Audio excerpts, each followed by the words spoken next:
One of the things that's hard for me to see, honestly, in the National Guard or just the Army in general, is soldiers not really giving a shit.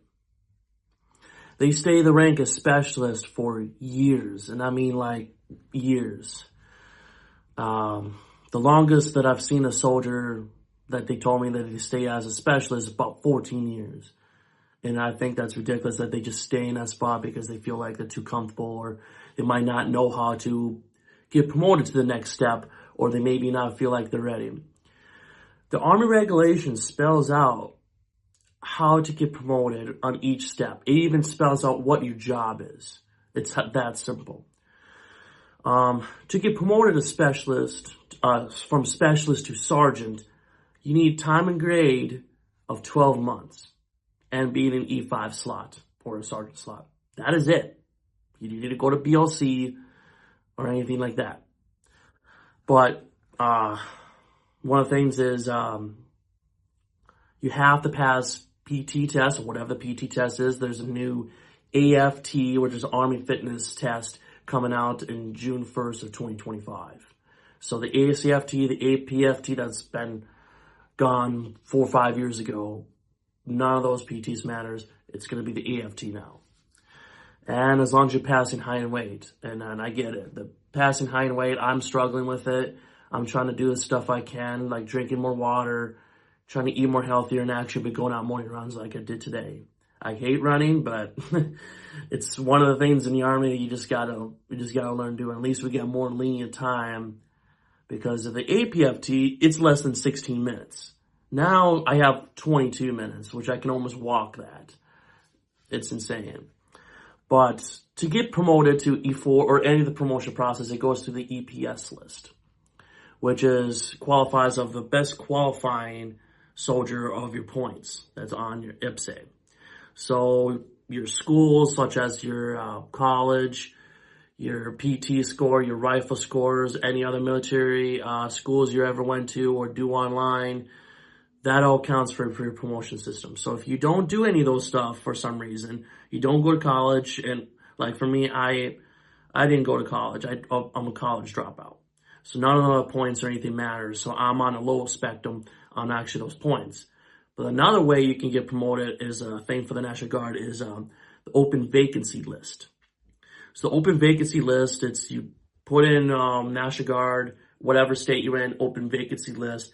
There's a list on open vacancy stuff for the position and rank and for your MOS or whatever MOS you can apply for. You can apply for other MOS and go to reclass school, which honestly, for me, I love reclassing. I don't know why. This January, I'll be going to my 4th reclass school of 91 Charlie, which is in Salina, Kansas, for 6 weeks. And honestly, I'm pretty excited. I don't know about being an AC mechanic. I love being a small arms guy, so I might jump back into it if I find out it's just not for me after a time. But yeah, another thing that bothers me is a lot of soldiers don't read the regulations either. They just simply do as kind of they told of what they think it is. In the regulations, it's actually not. It just takes a little bit of reading, honestly. And as an NCO, you got to learn how to find answers and what is actually right, not what you think it is, not what I think it is, what is actually the regulations, doctrine of the United States Army, the Army regulations. For example, AR 670-1. It is the wear appearance of the Army uniform. It spells out there what it's supposed to look like and all the stuff you can wear and then what you can't wear, what's not authorized. Like some people think like, okay, for hands and pockets, for example, in regulation, in there, it says hands as in plural. It didn't say hand, meaning singular, that you could put in your pockets.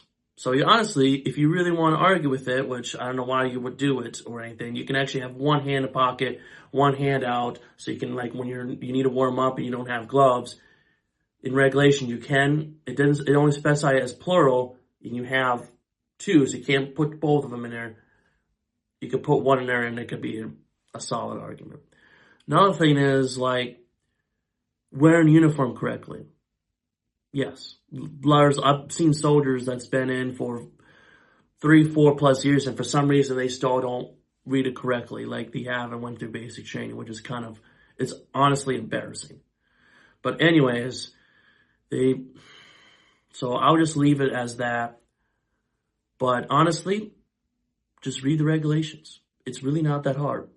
For what are you supposed to, for your Army appearance and shaving and everything, and for promotions.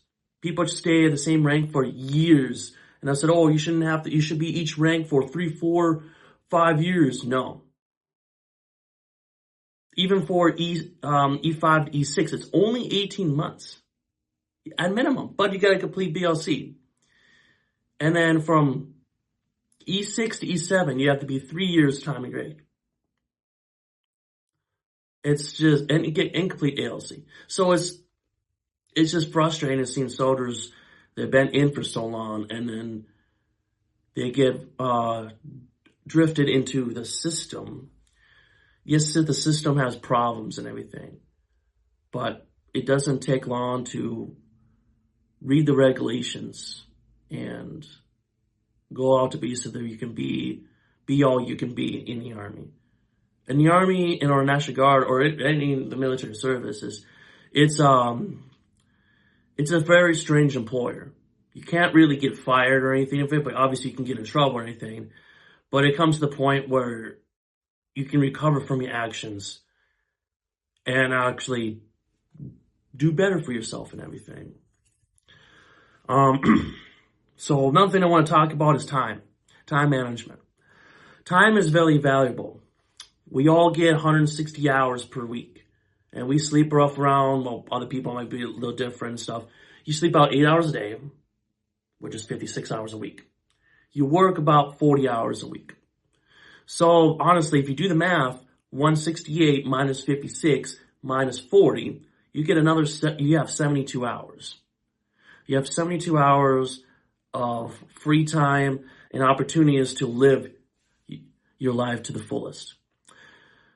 Because in life there is no redo. This is it, guys. or gals. We only get one life. It's not like Call of Duty. You can play it, press X or click to respawn or whatever. This is it. So you got to make the most of it. For us young people, we have more time. But eventually this time is going to be clicking out. And honestly, time for me, it feels like it's going faster. I feel like yesterday I just turned 21 or 22. I'm 28 now. And I just got married a few months ago and bought a house. I just feel like time it's very valuable. And honestly, I got a job, whatever, that I got offered as a temp position, whatever. And I work at Camp Ripley full time, making about $32 an hour or whatever. I wear the uniform every day. I repair weapons for the National Guard. They were offering me $20 an hour full time as a temp position with none of the benefits.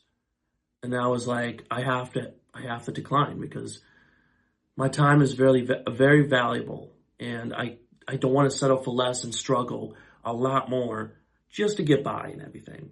So, but here's the truth. It really isn't a redo button. So you got to ask yourself, how are you spending those hours? Are you investing in your joy, growth, and connection? Or are you just letting it slip by? Don't wait for someday. Make the most of it now. Be present and live fully. Another thing I want to talk about is, for everyone, control the controllables. We freak out a lot of stuff and have anxiety over the stuff that we cannot control. So, control the controllables is a personal development that I've heard in the Warrior Path, and I've actually been making into more of a mindset where you can focus on efforts and thoughts that you can control. For examples, your efforts and preparation, your attitude and mindset, your focus and attention, how you respond to setbacks, and how do you treat others. So just control what you can. Like, for example, when you get up, what's the first thing you do?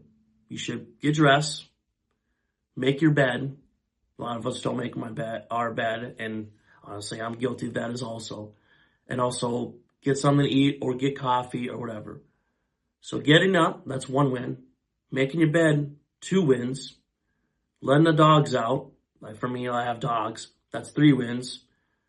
And making coffee, that's 4 wins right there. You're ready on a roll for your day. There's a lot of people, they don't start their day until noon. There's 24 hours a day. So start your life and start living it. Because if you don't make these tasks and the stuff done for yourself, yes, you got to do it while no one's looking, and you're not going to get applaud or anything for it. So just, you got to live your life. You got to do what you need to do. You know what you need to do. You just got to go do it. You got to do it daily. It's a grind. It's a long grind, but the rewards is a lot better than regret of not doing it.